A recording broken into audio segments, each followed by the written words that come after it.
I wasn't planning on confronting my boss, y'all. To be all the way honest with y'all, I'm not confrontational, but I knew that I couldn't be quiet anymore. You feel me? After what was done. And I know you guys don't know me. My name is Natalie.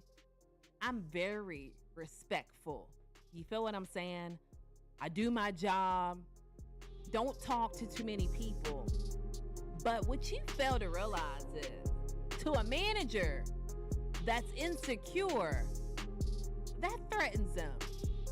So this is a story time about the time I had to clock out on my boss, confront my boss in the most professional way.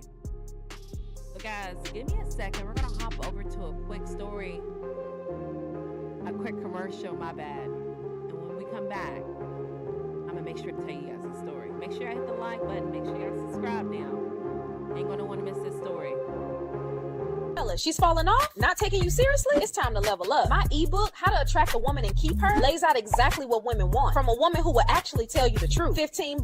Cash App $Fab Life of Natalie with your name and email. Stop guessing, start attracting.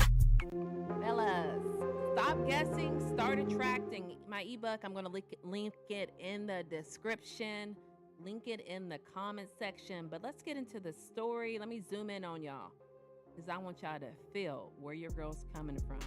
I think we all have one of these bosses that's in leadership that won't look you in the eye. One of these types, you feel me? Always looking down. I've had several my whole entire life. And I don't know if it's because, like I said, I'm outspoken. I do my job. I don't really talk to them. I think my presence threatens them. So we're going to fast. We're going to rewind. Get your words right, Natalie. We're going to rewind back to this day. Those who know, they know I work in Amazon. It ain't no secret. And during this time, this story happens during peak. This is the busiest time of year for Amazonians. You feel me? And for whatever reason, my job always puts me in an area where I can't use the restroom. The procedure is turn the andon on and wait for a manager to replace you. Take over for you. During this day, I'm in the very back of the warehouse, right? That one awkward manager, Mr. You feel me? Is covering a guy right next to me. And I thought, the respectful part of me is like, dang, bruh, I would hate for him to walk all the way to the front where the managers hang out at when I can ask him right now because he's right here. So I said, hey, the most respectful way. When he comes back from the restroom, do you mind if I go? Right? Respectful. Now, I've only had one prior conversation with this manager. And that conversation was something stupid like, where do you like to work when you're here? You feel what I'm saying? So anyway, when I asked bruh, he had an attitude. Well, so I'm like, all right, noted. You feel me? He wound up letting me go, but I'm like, noted, y'all. Keep in mind, I'm 39. You feel me? My phone stays at my station. I'm not a little kid. You feel me? He's a lot younger than me. Not that it matters, because I'm going to be respectful. When I come back, I'm fast, a lot faster than the guy he just covered. Usually you put your gloves on and then the manager switch you. You feel me? He didn't even allow me to put my gloves on, y'all. And I'm like, okay, cool. I thought bruh was weird. This kind of confirms it. You feel me? Fast forward later on in the night, employees switch jobs. Now I'm packing. I'm a decent packer. The guy who's putting in the walls behind me, those who speak Amazon lingo, he's picking or rebinning. And he's one of the fastest people in the building. Yeah, my bad, it's my cat. He's one of the fastest people in the building. They know that. Typically, no lie, I go fast. But I'm not, I'm tired, bruh. Let's keep it real. Let's keep it real. I'm tired. I'm still going pretty decent. That same manager comes over to me, awkward as all get out, hands together, says, Natalie, there's a lady in the middle station packing also. He's been ha-ha and kee-heeing and he-heeing and tee-heeing with her.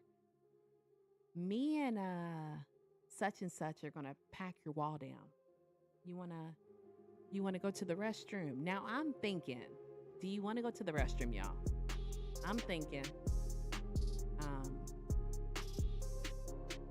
I'm thinking this now. I'm thinking earlier, I needed to go to the restroom. Needed. And you gave me some attitude, bruh. That's what I'm thinking. Now, because my wall is filled, now you need me. You need me to go walk off so you can pack it down. So I looked at him and I said to him, another fun fact about me, y'all. I'm sarcastic. I'm sarcastic now. I looked at him with the biggest smile and said, I said what I thought. Earlier now, I needed to use the restroom. You gave me some attitude. Now, because my wall is full, now you're offering me to use the restroom. Then I said, smile. You feel me? I know an attitude when I see attitude. I have a 20-year-old daughter. You feel me? I know an attitude when I see one. So first he was like in denial. No, Natalie. I didn't have attitude. I didn't have. I said, okay, I said, maybe I'm clocking it wrong. And then he said, well, I'm not going to lie. I did have a little bit of an attitude because my boss has been on my neck. Now, I really didn't say it's in real life, but let's think, y'all. Let's do some. If your boss is on your neck, what does that got to do with little old me? That's what I thought. I didn't say it, but I did look at him and said,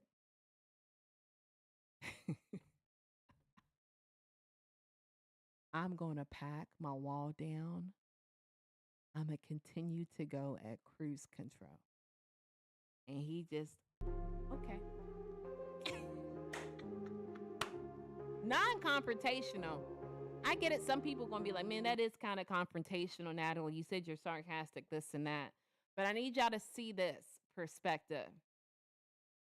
When he clocked me earlier in the shift, that was like 9 p.m. That was the fresh start of the shift, maybe 10 p.m. When I counter clocked back, we're talking 5 a.m. You feel me? And I feel like if he never would have came to me and said anything, I honestly wouldn't have said anything to him. But the fact that you waiting that same day to come back and ask me, do you want to go to the restroom and take a break? That took me out. Later on that night, I went past the manager area. It's time for us to leave. You feel me? I say bye to my other manager, and he over there. I guess he's so awkward. He don't know what to do, y'all. He's stuck. And I think the perspective, the moral of the story, bruh, I'm not saying nobody has the same type of managerial training, you feel me? But I have a manager belt that I used for years. And it looks really hard to tell apart what's going on if you want to choose and be selective to who you speak to and who you not speak to, bro. That to me is rude. When I was a manager, y'all, I spoke to everybody. And let's say I was mental in the head, which a lot of y'all might think I am. If I only judged bruh off of one conversation, which was where you want to work, and now you're saying you're showing me an attitude for me wanting to use the restroom, bruh. I could have just summed it up and thought bruh was just mean and nasty. So I chose to stand my ground, bruh. But guys, if you like topics like this, We talk about this on my lives, y'all. We go live 3 days a week. I would love for you to pull up and join in on the chat. You feel me? Make sure you hit the like button. Make sure you subscribe. Turn your notifications on, because I would love for you to pull up to my live. Guys, but I gotta know, have you ever had a boss, a manager that you checked for being disrespectful? Let me know in the comment section below, man. I want to see if I'm alone on this one. But you guys already know I love y'all. I miss y'all. I can't wait to see y'all in my live. I can't wait to see y'all in the next video. Peace.